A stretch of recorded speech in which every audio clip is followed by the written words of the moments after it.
പറയട്ടെ. ഒരു സ്ഥലത്ത് ഒരു കൃഷിക്കാരൻ ഉണ്ടായിരുന്നു.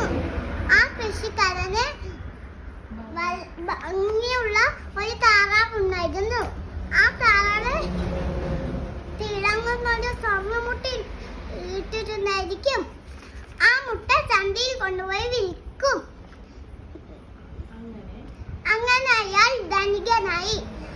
ആ താറാവിന്റെ വയറ് കീറിയാൽ അപ്പോൾ അയാൾക്ക് തോന്നി ആ താറാവിന്റെ വയറ് കീറിയാൽ നിറയെ സ്വർണ്ണമുട്ട കിട്ടില്ലേ.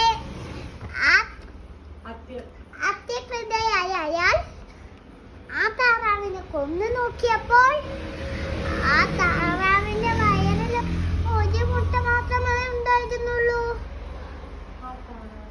ആ താറാവ് ചത്തുപോവുകയും ചെയ്തു. ഗുണപാഠം: അത്യകൃത ആപത്താണ്.